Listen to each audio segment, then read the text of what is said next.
Muito bem, queria compartilhar com vocês uma palavra, um momento de reflexão que a gente pudesse estar analisando juntos algumas verdades espirituais, não é?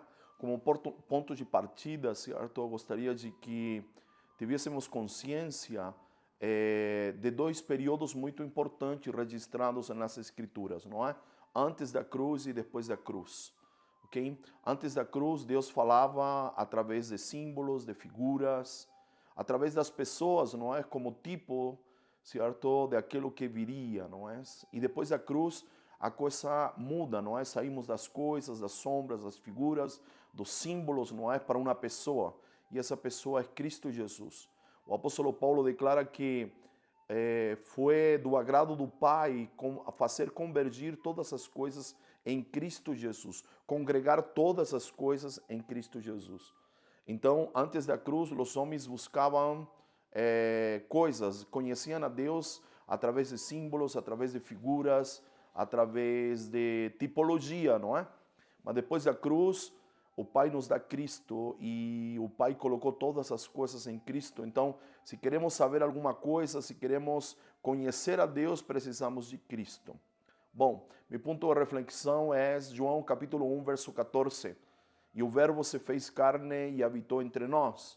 E vimos sua glória, a glória como a do unigênito Filho de Deus, cheio de graça e verdade. Qual é meu ponto? A graça, não é?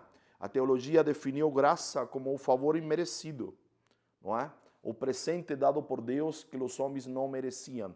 Mas não quero dar-lhes a perspectiva teológica, mas uma perspectiva da Escritura, não é? Se depois da cruz a gente não busca coisas e busca alguém, não buscamos mais símbolos, mas temos Cristo, então podemos dizer que Cristo é a graça, não é? Cristo é a graça e é a manifestação da graça, perfeito?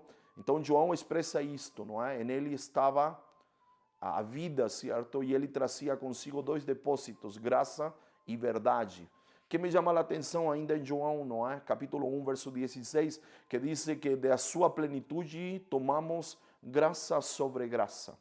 E aqui, certo, talvez precisamos nos adentrar nas epístolas do apóstolo Paulo, especificamente no livro de Colossenses, capítulo 1, versículo 19, onde ele declara: pois foi do agrado de Deus, do prazer de Deus, que nele, ou seja, que em Cristo habitasse a plenitude de Deus nele. E o verso número 9, não é, do capítulo número 2, quase ao frente na minha Bíblia, não é? Do lado esquerdo, o verso 19, do lado direito, o verso 9, e diz assim: pois em Cristo habita de maneira corporal toda a plenitude de Deus, não é? Então, de sua plenitude, do próprio Cristo, tomamos graça sobre graça, disse João. A graça também é Cristo, não é? Ele não só é a graça, mas também é a manifestação da graça. Não é? Que nós possamos, nestes dias, conhecer Cristo como a graça. Porque a graça é muito importante, não é? A graça é aquilo que nos dá acesso a tudo aquilo que Cristo conquistou para nós na cruz. Entendendo cruz como um processo, não entendendo cruz como aquele momento tão só de morte, de escárnio, de martírio de Jesus. Mas a cruz como um processo que como mínimo tem 6 etapas. Primeiro, cruz, a porta de entrada a este processo, morte, sepultura, ressurreição, a manifestação da vida que estava em Cristo, que estava em Jesus, melhor dizendo, depois a ascensão e por último a glorificação. Quero terminar esta reflexão com você em 2 Coríntios, capítulo 13, verso 14. A graça de nosso Senhor Jesus Cristo, o amor de Deus e a comunhão do Espírito Santo sejam com todos vocês. É um texto conhecido por todos nós. Muitas pessoas usam ele no final de um encontro, no final de uma reunião, de um culto, não é? Que o amor de Deus o Pai, que a graça salvadora e a comunhão que há no Espírito Santo de Deus, eles declaram para a vida de todos aqueles que estão ouvindo. Mas algo me chama a atenção aqui. Quando é expressa a Trindade tem uma ordem, não é? O próprio Cristo falou, batizando-os no nome do Pai, do Filho e do Espírito Santo de Deus. Então, a ordem inicial é Pai, Filho e Espírito Santo. Mas Paulo, certo, ele inverte a ordem. Coloca a graça do Filho primeiro, depois o amor do Pai e por último a comunhão do Espírito. E a pergunta é, por que Paulo, certo, quebra a ordem? Por que Paulo inverte esta ordem? Será que é um erro? Será que é uma equivocação de Paulo? Eu, pessoalmente, certo, por pesquisa, por estudo, por revelação, cheguei à seguinte conclusão. O apóstolo Paulo não se equivocou. Paulo propositalmente, intencionalmente, ele estabelece esta ordem, não é? A graça do Filho, o amor do Pai e a comunhão que há no Espírito Santo, ok? Porque sem graça não temos acesso nem ao amor do Pai, nem à comunhão que há no Espírito Santo. Então Paulo, de uma maneira pedagógica, de uma maneira ilustrativa, coloca primeiramente a graça, porque para ter acesso ao amor do Pai precisamos da graça. Para ter acesso à comunhão, certo, entre Deus e o homem agora, através do Espírito, através da vida de Deus, através de Cristo, o Espírito vivificante, nós precisamos da graça. Muito bem? Que possamos refletir nisto. Outro fato importante aqui é a comunhão, não é? Não a relação. Muitas pessoas enfatizam temos que ter relação com Deus. E não vou dizer que não seja assim, mas o texto diz que não é relação, que é comunhão.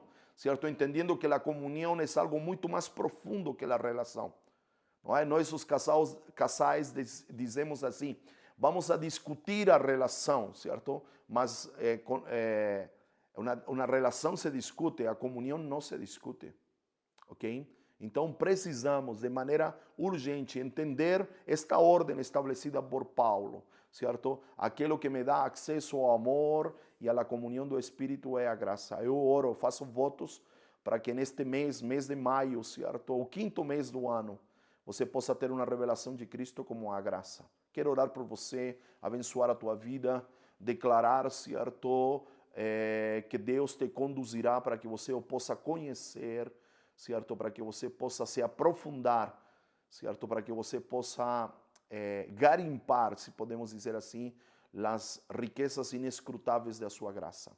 Senhor, quero orar por meus irmãos, por meus filhos espirituais, Senhor, pelos ministros que caminham juntamente conosco e desejar um bom mês para cada um deles, desejar que a graça do Senhor se revele de maneira explícita, contundente, palpável e que eles te conheçam. Como disse Pedro na sua segunda epístola, não é? Que possamos crescer em graça, em sabedoria, em conhecimento, não é? Crescer na graça e no conhecimento de nosso Senhor Jesus Cristo. Oro para que se nos revele a declaração de Paulo a Timóteo, certo? Fortificaos na graça, que nos tornemos fortes em Cristo Jesus, como a graça de Deus, para que tenhamos acesso a todas as riquezas obtidas por Cristo Jesus na cruz, para que tenhamos acesso, não é? E possamos desfrutar das inescrutáveis, insondáveis riquezas de Deus. Um forte abraço para cada um de vocês. Desejo um bom mês para a tua casa, para a tua família. Tu que és um ministro, certo, da casa do Senhor, para todos aqueles que caminham contigo. Um forte abraço, um beijo fraterno para cada um de vocês. Amamos vocês.